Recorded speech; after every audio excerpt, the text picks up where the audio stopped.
Good morning, everybody. You know what I just realized? It's now Wednesday, and I don't know a single thing about Maldivian language.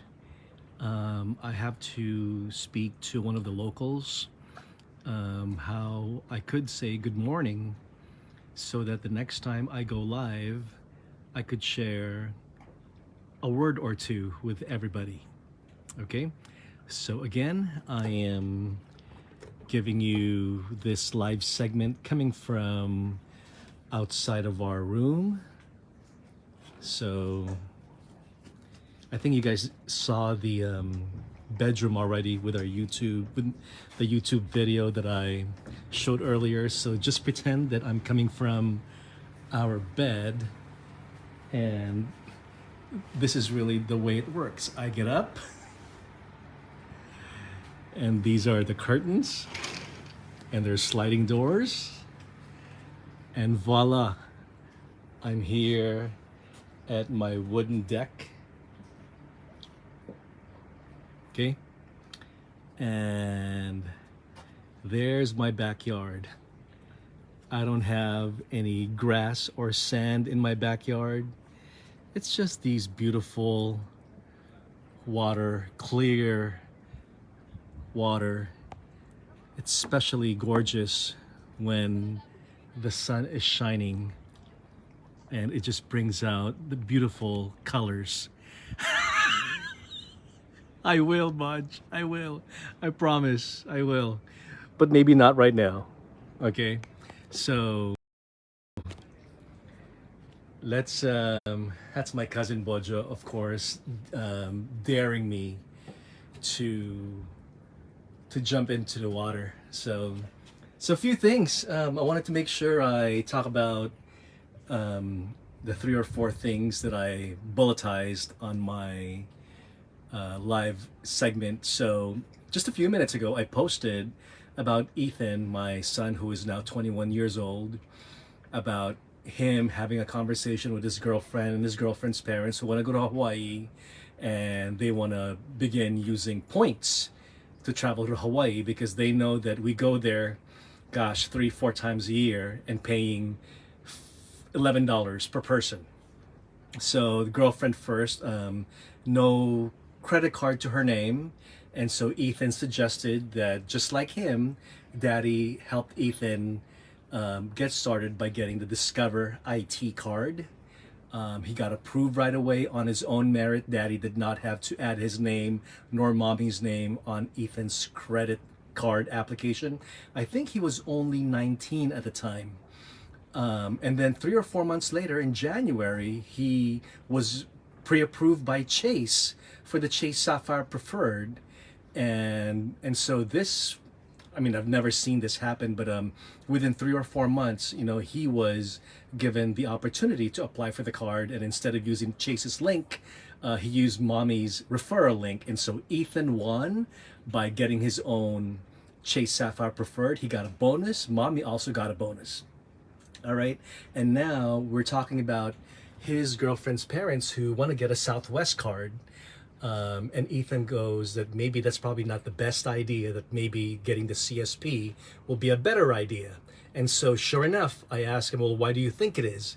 Because, and he texted me, and I sent you guys the text message between he and I. Well, the Southwest card, I mean, first of all, I'm going to give this caveat. The Southwest card is not a bad card. Okay, I love that card. All right. So, but when someone is just starting out in this game of earning miles and points, right? There's always a strategy. Knowing your Chase 524 status is part of the strategy. Knowing what credit cards you have right now is part of the strategy. Do you have a business? You know, are there any other members in your family that could play this game with you? And so all of those things come into play. And so Ethan knew that they have a good chance of getting approved for a credit card. And so he said that you might as well apply for the CSP, the Chase Sapphire Preferred, because not only will that Chase Sapphire Preferred be good for Southwest as one of the transfer partners, but you could use it for Hyatt, for Marriott, for IHG, for Iberia, for Emirates. Oh my gosh, I mean, it's a laundry list of different transfer partners. And so sure enough, that's what he's going to communicate back to his girlfriend and her parents. All right. So, again, as far as teaching the kids, I mean, all of us have a different way of sharing knowledge with our kids, but when it comes to points and earning points and traveling for less, this is one of the things that we do teach our kids. All right. There's also been a lot of chatter regarding Travel Zoo. Hang on a second. Regarding Travel Zoo, because a lot of folks were wondering, hey, you're a travel blogger, you have a lot of points. Any particular reason why you chose not to use points for your resort stay? Because many of my compadres, my comadres out there, they stay at the Conrad Maldives, the Park Hyatt. Hang on a second. The Park Hyatt. Oh my gosh, I gotta take this really quick. Let me turn this off. Give me 1 second. I hope I don't lose you. All right.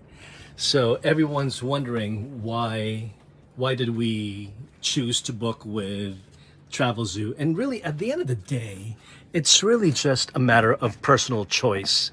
With our Travel Zoo deal, after everything is said and done, with the 1995 package, with our seaplane transfer, we're talking about $2,900, give or take. All right, so that's $2,900 out of pocket, 7 nights in an overwater villa. We get breakfast and dinner every day. We get one underwater lunch, right? Just one underwater lunch, which also tends to be pricey. And the seaplane transfer is extra. That's around $900 total. And so altogether, $2,900 and no hotel points. See, hear that bird? No hotel points were used at all. So in our case, okay, you know what? We've never been to the Maldives. Let's just give this a try and see if it works out. So again, for research, we gave it a try, and we're so glad we did, because we're not having to worry so much about how much is our meal going to cost. Although I do have a story to tell you guys later, but not right now. How much is our breakfast going to cost? How much is our lunch or dinner going to cost? No more surprises, right?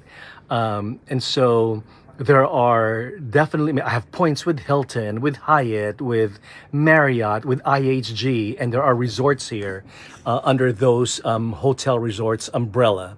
And I could have used them, but my hotel stay might be free. But that means I will also have to worry about paying for dining, and I don't want to have to do that. I did some kind of calculation for Susan Taylor. I know there's a lot of chats going on in the group right now, but I think she was asking about Marriott's Le Méridien, a great property. I wanted to try it. However, if it was comparing 7 nights, I think you will end up spending $4,000 to $5,000, right? And so that was one thing that we didn't want to have to spend anymore, because with our $2,900, we get everything: room, food, seaplane. With the Marriott example, you will get your free nights, your 7 free nights if you're using points, but your food is not included. If you are Marriott Platinum Elite, I think your breakfast is included, but your lunch and your dinners are not included. So again, there is nothing wrong. I mean, I'm putting that out there. You are definitely just making a personal choice, because for some folks, the Maldives is a once in a lifetime experience. All right. I mean, I have blogged, I think, Talisa's experience at the Conrad. They ended up paying $8,000. I forgot what Anne Niranjan paid a year ago here at You and Me Maldives. I'll have to review.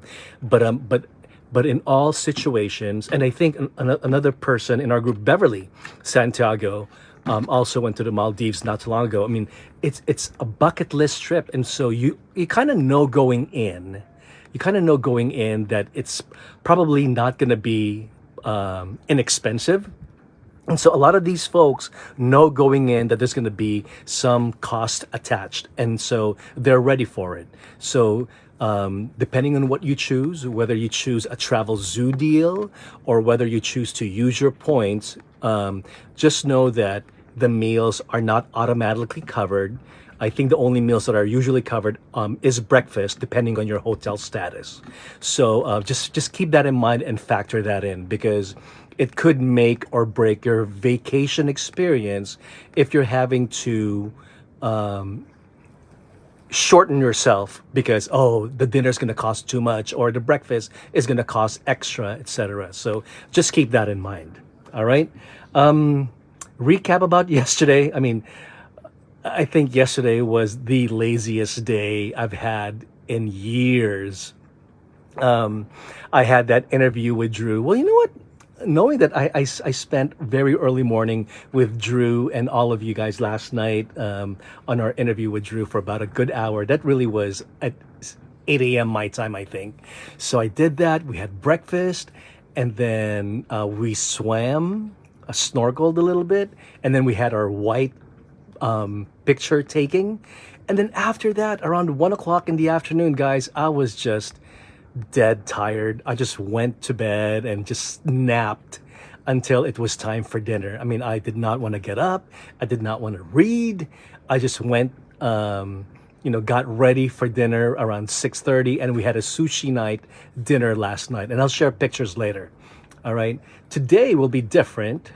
We did book an excursion, a half-day excursion, and to those who are who would like to inquire, it's about $110 per person.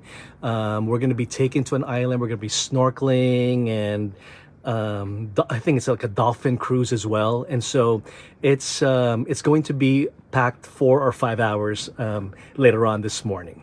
All right. So again, busy day ahead, and truly to those who are asking, is the Maldives like a busy experience? Honestly, it's a lot of me time, a lot of relaxing time, and that's what I'm really enjoying, because I could, if I wanted to, stay active and go paddle boarding every day or kayaking or snorkeling, but I am finding myself kind of like making up for the lost times with all of the travels that we've been doing prior to coming to the Maldives, with Hawaii and Ventana Big Sur and a trip to New York and the trip to Austin. Where were we? In Tucson, Arizona, and the back-to-back Ventana Big Sur trips that we did. It was really a good chance to just kick back and relax. And that's really what my Maldives experience has been. So that's it. I'm going to be grabbing breakfast shortly because we are going to our excursion around 9:30 local time, and you bet there will be lots of pictures, and hopefully we could see a lot of fish and dolphins. All right, I shall talk to you guys later. All right, talk to you then. Bye bye.